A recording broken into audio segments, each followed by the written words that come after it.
Now this is Acts chapter 12, verse 6 to 17. You remember that James had been put to the sword by Herod. Now this Herod wasn't the Herod who was involved with the crucifixion of the Lord Jesus. I think this was now probably his nephew, had now taken the seat that was Herod's. And what a family the Herods were. I mean, they sought to kill the Lord Jesus when he was born, Herod the Great. And then Herod came and he was part of that whole debacle which led to the crucifixion of the Lord Jesus. And now we have another Herod coming along, and he has martyred James, the first of the apostles to be martyred. And Peter is now in jail, and Herod is ready to kill him the next day.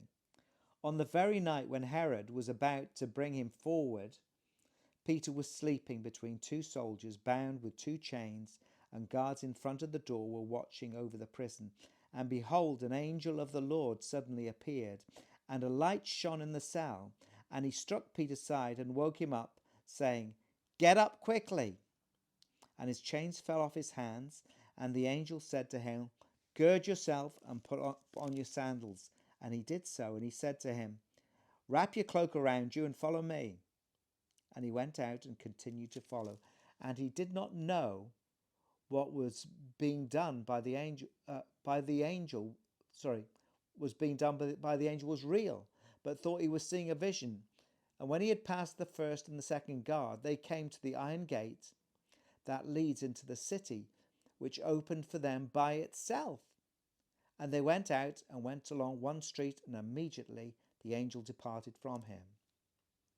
When Peter came to himself, he said, "Now I know for sure that the Lord has sent forth his angel and rescued me from the hand of Herod and from all that the Jewish people were expecting."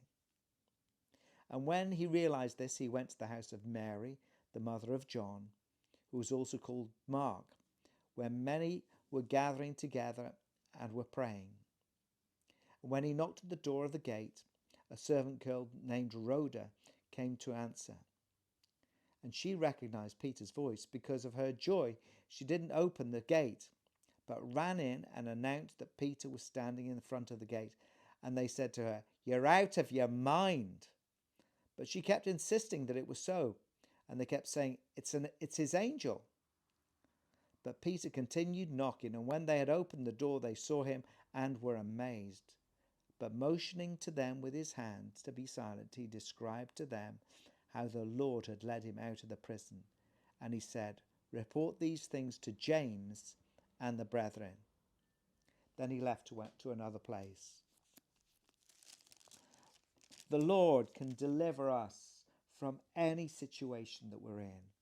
Here, Peter is sleeping. Perhaps he knows in his heart he's not going to die because of what the Lord Jesus has said to him, that he'll live to be an old man. But nonetheless, an angel appears, and it would appear that there was a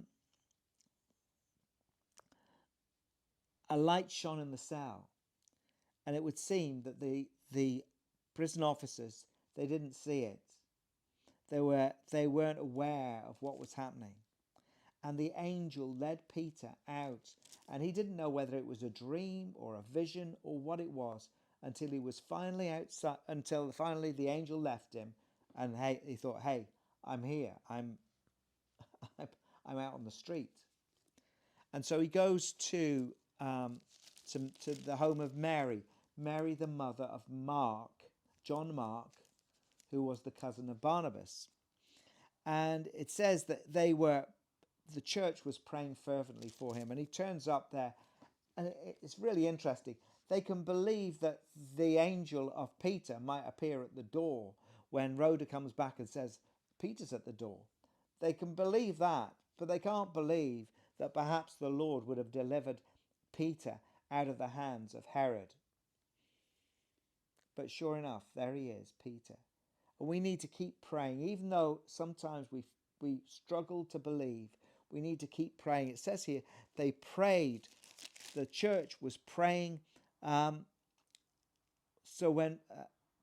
prayer for him, in verse 5 it says, prayer for Peter was being made fervently by the church to God.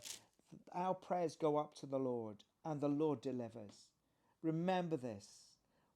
The Lord hears our prayers, and he delivers, and he answers our prayers, as he did for Peter in this situation. God delivered him. And he goes then to Mary's house. Perhaps Barnabas and Saul were there. Maybe, because it was Barnabas's cousin and Barnabas's Auntie Mary's house. So perhaps they were there. And he goes there and he says, listen, I've been delivered. And then he goes. Perhaps he left and went to another place. Perhaps he did that to protect the church, so that when the church people turned up and the soldiers turned up and said, do you know where Peter is? They would say, well, we don't know. And he's not here. Perhaps he did that to protect God's people from further persecutions.